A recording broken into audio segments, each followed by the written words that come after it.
سورج دن بھر زہریلے لمحوں سے لڑتا، نفرت کے بکھرے بازاروں میں جھانکتا، اذیت خانوں کی شدت پر کراہتا، بے حیائی کی چادروں پر کڑتا، ظلم و ستم کے کوہ گراں دیکھتا، کسی غسیلے انقلابی نوجوان کے سرخ تمتماتے چہرے کی طرح غروب ہو رہا تھا۔ ایسے میں احمد بن سعید اور کراکوش اسلامی حدود سے نکل کر الفانسو کی مملکت میں داخل ہوئے تھے۔ وہ بڑی آہستگی سے سفر کر رہے تھے۔ دریائے تاجہ کو انہوں نے عبور کیا، وہ پھر اسی رفتار سے آگے بڑھے کہ جس وقت اگلے روز کا سورج طلوع ہو رہا تھا وہ کاسیرش نام کی بستی کے قریب پہنچ گئے، جو ان دونوں کی منزل، ان دونوں کا ہدف تھا۔ ایک جگہ شوبان نے اپنے گھوڑے کو روک دیا اور احمد بن سعید کی طرف دیکھتے ہوئے بول پڑا، احمد میرے بھائی، میں تمہیں پہلے ہی بتا چکا ہوں کہ جوسلین اور ارنول دونوں بھائی مختلف جگہوں پر رہتے ہیں۔ ارنول دریائے تاجہ کے کنارے ایک پرانی قدیم عمارت ہے، اس کے اندر رہائش رکھتا ہے، جبکہ اس سے تھوڑے ہی فاصلے پر دریائے تاجہ کے کنارے وسیع باغات ہیں۔ ان میں سے ایک باغ جوسلین کا ہے اور اسی باغ کے اندر اس کی حویلی ہے جہاں اس کا قیام ہے۔ اب یہ فیصلہ ہے کہ پہلے ارنول کا رخ کرنا ہے یا جوسلین کا۔ احمد بن سعید نے کچھ دیر تک سوچا، اس کی گردن جھکی رہی۔ اس کے بعد اس نے شوبان کو مخاطب کیا، شوبان میرے بھائی، پہلے یہ بتاؤ کہ میری پھوپھی بھی اور تمہاری منصوبہ ربیہ ان دونوں بھائیوں میں سے کس کی قید میں ہے؟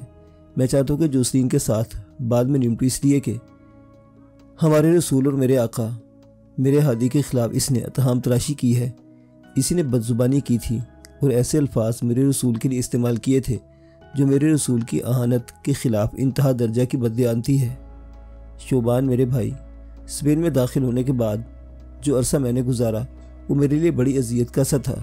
میں ہر روز اپنے خداوند قدوس کے حضور دعا مانگتا تھا کہ اے اللہ، اپنے رسول کی اہانت کا بدلہ لینے کے لیے جو مجھ سے تاخیر ہو رہی ہے اس پر تم مجھے معاف کرنا۔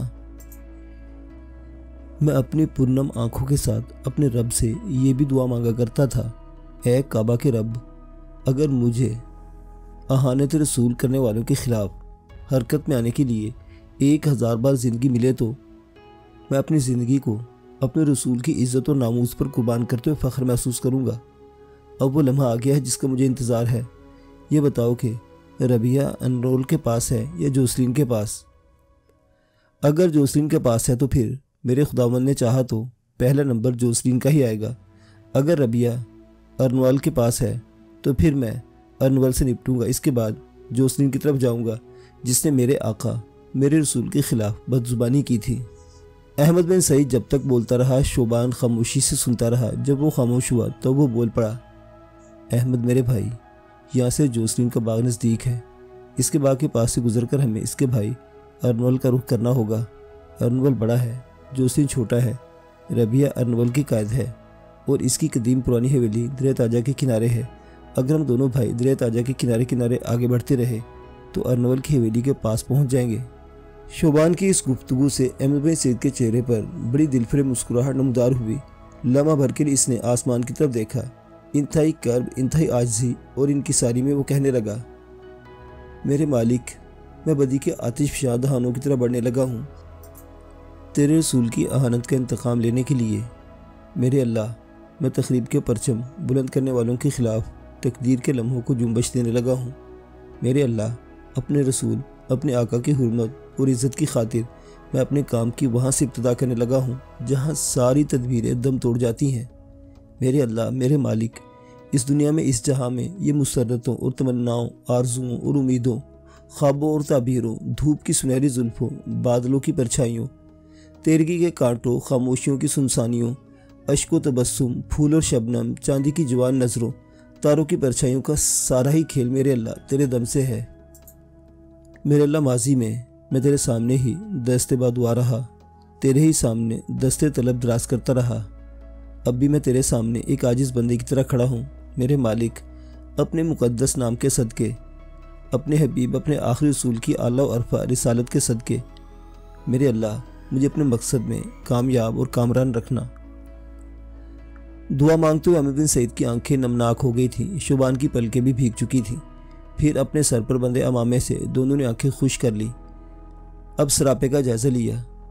دونوں کے گلوں میں بڑی بڑی سلیبیں لٹک رہی تھیں۔ ایک دوسرے کی طرف انہوں نے جواب طلب نظروں سے دیکھا، پھر اشاروں میں کوئی فیصلہ ہوا۔ اس کے بعد اپنے گھوڑوں کو ایڑ لگاتے انہوں نے ہانک دیا تھا، अब वो दरिया ताजा के किनारे किनारे बड़ी तेज़ी से अपने घोड़ों को मशरिक के रुख पर दौड़ा रहे थे। कदीम तर्ज की हवेली के थोड़े फासले पर दोनों ने दूसरे की तरफ इशारा करते हुए अपने घोड़ों को रोक लिया। फिर अहमद बिन सईद ने शोबान को मुखातिब किया। शोबान, मैं अगर गलती पर नहीं तो जो सामने हवेली दिखाई दे रही है यही अर्नवल की हवेली है। आगे बढ़ने से पहले मुझे ये बताओ कि इस हवेली में किस कदर लोग मुकीम होंगे। जवाब में शोबान ने कुछ सोचा फिर कह उठा, अहमद मेरे भाई, ये हवेली रहाइश का नहीं है। मैं तुम्हें पहले भी बता चुका हूँ कि दरिया ताजा के किनारे इनके बागात हैं, वहाँ इनकी आबाई हवेली है। अर्नवल और जोसलीन दोनों के अहले खाना इसी हवेली के अंदर रहते हैं। ये जो दरिया ताजा के किनारे इनकी हवेली है, यूँ समझो ये इनकी इशरत गाह है। यहाँ अर्नवल और इसके 2 मुहाफ़िज़ों के अलावा और कोई नहीं रहता। मेरे ख्याल में हमें यहाँ अर्नवल से निपटने में कोई ज़्यादा मुज़ाहमत पेश नहीं आएगी। अहमद बिन सईद के चेहरे पर तबस्सुम नमूदार हुआ था। फिर घोड़े को एड़ लगाते हुए कहने लगा, आओ फिर अल्लाह का नाम लेकर अपने काम की इब्तिदा करें। साथ ही दोनों ने अपने घोड़ों को एड़ लगा दी थी। वो हवेली के सदर दरवाजे के ऐन सामने जाकर रुके थे, जहाँ एक मुसल्ला जवान खड़ा था। दोनों अपने घोड़ों से उतरे। अहमद बिन सईद हवेली के सदर दरवाजे की तरफ बढ़ा। शोबान इसके पीछे था। मुसल्ला जवान के पास जाकर अहमद ने इसे मुखातिब किया, ए अजीज़, मैंने अर्नवल से मिलना है। इसका कदीम दोस्त और पुराना जानने वाला हूँ। क्या वो इस वक्त हवेली के अंदर ही है? इस मुहाफिज ने थोड़ी देर के लिए अहमद बिन सईद और शोबान को शक्को शुबा की निगाह से देखा। फिर अहमद बिन सईद की आंखों में आंखें डालकर कह उठा, अर्नवल इस वक्त दरिया ताजा के किनारे नहाने गया है। थोड़ी देर इंतज़ार करो, वापस आने वाला ही होगा। अहमद बिन सईद ने शायद इस मौका मुनासिब जाना। एक झटके के साथ इसने अपनी तलवार बेनियाम की, मुहाफिज पर बरसाई और इसका काम तमाम कर दिया। शोबान फौरन हरकत में आया। मरने वाले की लाश को घसीटते एक तरफ ले गया था और चंद छोटे छोटे पौधों के अंदर इसने लाश को छुपा दिया था। फिर अहमद बिन सईद के पीछे पीछे वो भी हवेली में दाखिल हुआ। हवेली के मुख्तलिफ कमरों का जायज़ा लेते रहे। एक कमरे में इन्हें एक लड़की बिस्तर पर दराज दिखाई दी। इसे देखते हुए अहमद बिन सईद का चेहरा फक हो गया। इस लड़की की टांगों के साथ जंजीरें बंधी हुई थी और जंजीरों के दूसरे सिरे चारपाई के साथ बंधे हुए थे। लड़की गहरी नींद सोई हुई थी और वही अहमद बिन सईद की फूफी रबिया और शुबान की मनसूबा थी। अपनी जगह पर खड़े होकर थोड़ी देर तक अहमद बिन सईद रबिया का जायज़ा लेता रहा। इसकी बेबसी, इसकी मजबूरी से इसकी आंखों आंसुओं का सैलाब बह निकला। इसके पहलू में खड़ा शोबान भी रो दिया था। फिर अहमद बिन सईद आगे बढ़ा। जंजीरों के जो सिरे मुसहरी के साथ बंधे हुए थे इसने खोल दिए। फिर इसने शोबान की तरफ देखा। शोबान, तुम ज़रा दरवाजे की तरफ ध्यान रखो। जंजीरों के जो कड़े मेरी फूफी के टांगों में है, मैं इन्हें खोलकर जंजीरों से आज़ाद करता हूँ। ध्यान रखना इस वक्त बाहर से कोई ना आए। शोबान अपनी तलवार सौंधकर उस कमरे के दरवाजे पर खड़ा हो गया था। अहमद बिन सईद ने अपनी तलवार एक तरफ रख दी। रबिया अभी तक गहरी नींद सोई हुई थी। अहमद बिन सईद आगे बढ़ा। दोनों हाथों की गिरफ्त में कड़े पर जमाई जिसकी फूफी की टांगों में था, जोर लगाया, कड़े को खोला और इसे दाएं टांग से अलहदा कर दिया। फिर जिस वक्त इसने दूसरी कड़े को झटका देते हुए खोला तब रबिया की आंख खुल गई और उठ बैठी। इस वक्त अहमद बिन सईद दूसरी जंजीर को भी अलहदा कर चुका था। अहमद बिन सईद को अपने सामने देखते हुए रबिया ने अपने सर को एक झटका दिया। अजीब से अंदाज में इसने अपनी पलकें झपकाई। फिर आसमान की तरफ देखते हुए बोल उठी, ऐ खुदावंद कुद्दूस, ये मैं क्या देख रही हूँ? क्या क़यामत बर्पा हो गई है? मरने के बाद मुझे दोबारा ज़िंदगी अता कर दी गई है। इलाही, ये इमारत तो वही है जिसमें मुझे जिंदान की असीरी की तरह रखा गया है। अगर ऐसा मामला है तो क्या ज़िंदगी की तमाज़त बेहिस्सों बेजान ख्वाबों में तब्दील हो गई है, या मेरी रूह में रजायत घुल गई है और मैं कफनाई हुई लाश की तरह बरज़ख के अज़ाब में मुब्तला कर दी गई हूँ? ऐ मेरे मालिक, मेरे भाई का शेरदिल फर्जंद मेरे सामने खड़ा है। इसके हाथ मेरा मंसूब भी है। क्या मैं ख्वाब देख रही हूँ या हकीकत का सामना कर रही हूँ? हाय हैफ, मैं तो ज़िंदा हूँ। अगर मेरी रगों में लहू रक्सा है तो क्या मेरे ज़हन के दरीचों ने रद्दो बदल को कबूल किया, मेरी हिस्स ख़त्म कर दी है? रबिया यहाँ तक कहने पाई थी कि अहमद बिन सईद ने अपनी आंखों से बह जाने वाले आंसू अपने मामे के पल्लू से पूछ लिए। इसके पीछे शोबान भी इसी कैफियत में मुब्तला था। फिर इसने अहमद बिन सईद ने रबिया को मुखातिब किया, ऐ मेरे बाप की नेखू बहन, ना क़यामत बर्पा हुई, ना किसी ने तेरी ज़िंदगी का ख़ात्मा किया है। तू ज़िंदा सलामत है। लोगों ने जो तेरे पाँव में जंजीरें डाली थी मैंने खोल दी हैं। मैं तेरे भाई का बेटा तुझे लेने आया हूँ। तुझे याद होगा जब भी तुझे उठाकर लाए थे, मेरे दादा तेरे बाप को उन्होंने कहा था कि इस लड़की का कोई वाली वारिस हो तो इसका ताक़ुब ज़रूर करे, इसको लेने के लिए ज़रूर आए।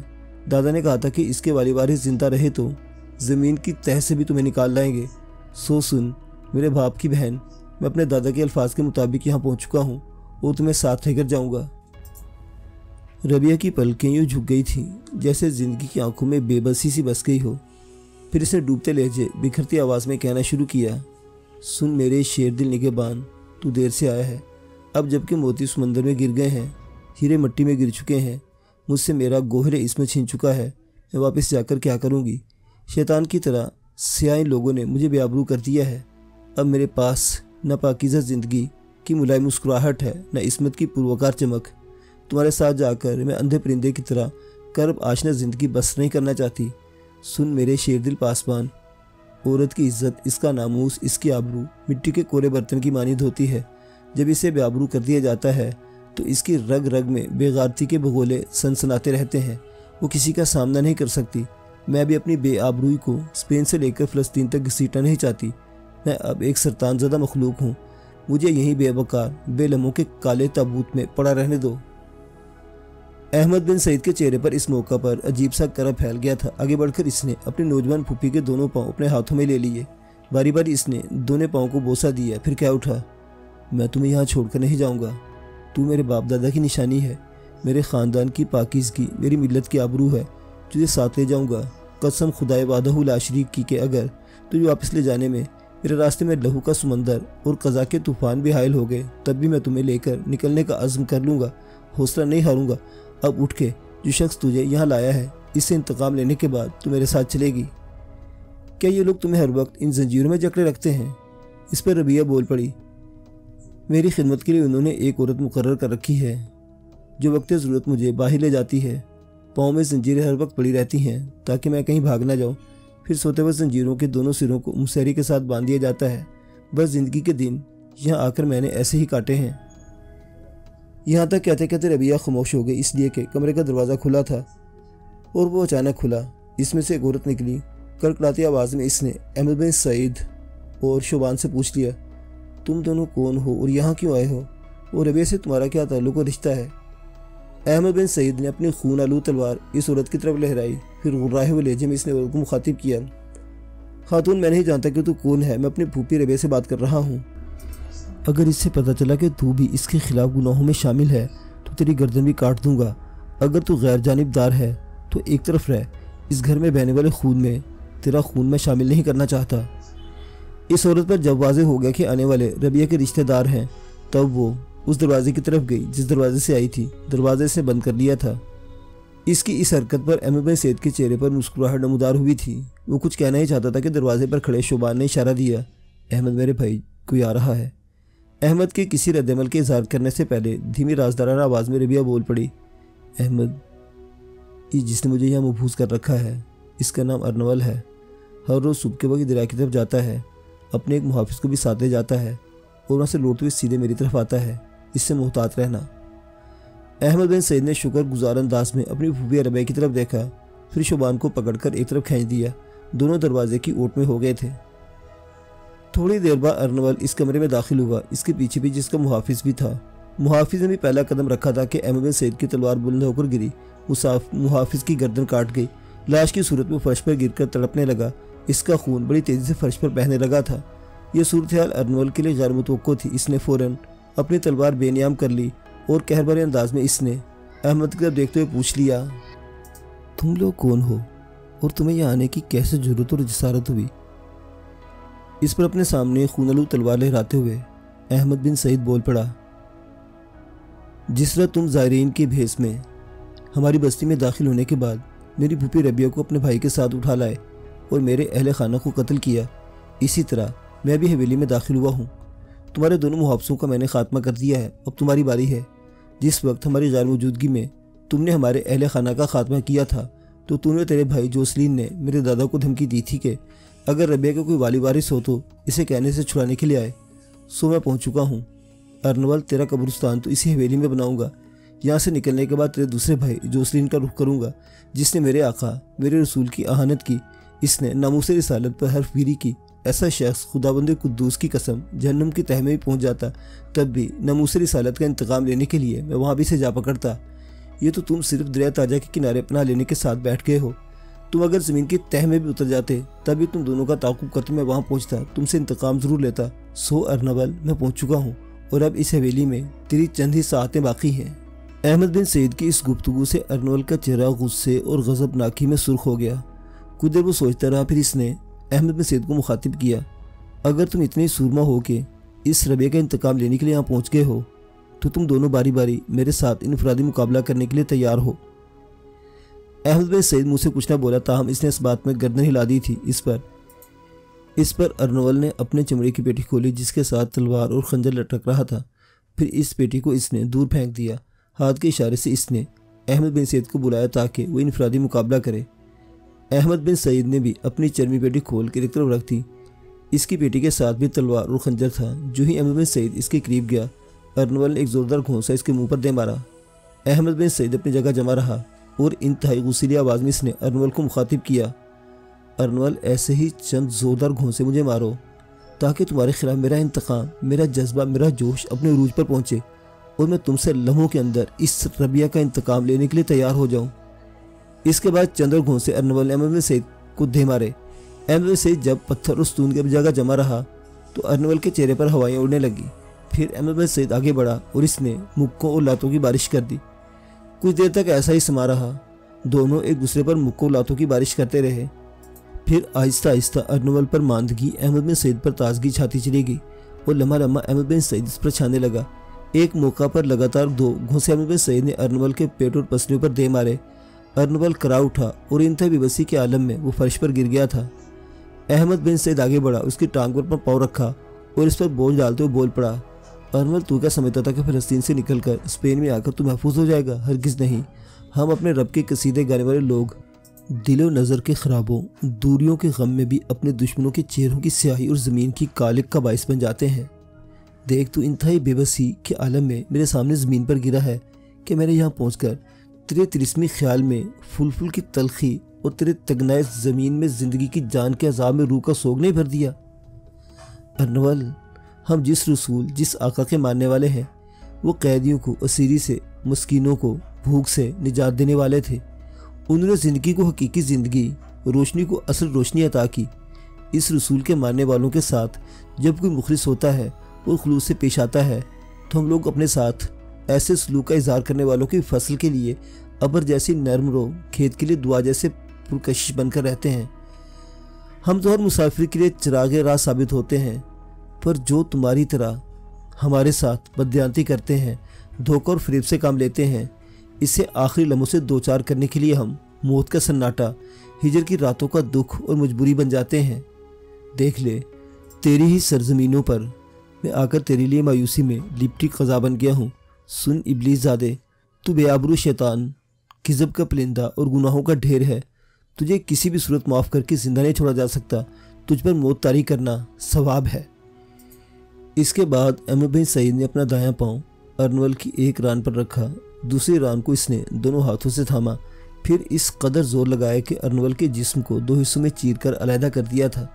کمرے میں ایک ہولناک بھیانک چیخ بلند ہوئی تھی، پھر چاروں طرف سناٹا پھیل گیا تھا۔ احمد بن سعید کے چہرے پر ابھی تک غضبناکی، غصے اور انتقام کے آثار تھے۔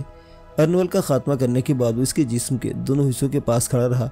اس کی یہ حالت دیکھ تو اس کی 14 سال پھوپھی ربیہ کے لبوں پر ہلکا سا تبسم نمودار ہوا۔ آہستہ آہستہ وہ آگے بڑھی، بڑی شفقت اور توصیفی انداز میں احمد بن سعید کی طرف دیکھتے ہوئے کہہ رہی تھی، اے میرے بھائی کے شیر دل فرزند، تو کیا خوب دشمنوں کے لیے موت کا دامن آگ کا بگولا بن کر نمودار ہوا۔ تو ان بے وفا لمحوں کے اندر ایسا طوفان بن کر یہاں آیا ہے جس کی کوئی راہ نہیں روک سکتا۔ میری دعا ہے تو ہمیشہ گفتار کی جرات اور زندگی کی بشارت سے اپنی ملت، اپنی قوم کا دامن بھرتا رہے۔ جب تک ربیہ بولتی رہی، احمد بن سعید خاموش رہا۔ اس وقت اس کے چہرے کے تاثرات بدل گئے تھے۔ غصے اور انتقام کی جگہ اب اس کے چہرے پر ربیہ کے لیے شفقت اور اپنائیت اور احترام تھا۔ ربیہ جب خاموش ہوئی تب احمد بن سعید بول پڑا، سن میری پھوپھی، ہمیں یہاں زیادہ دیر قیام نہیں کرنا چاہیے۔ اس ارنول سے تو میں نے تیری ذات کا انتقام لیا ہے۔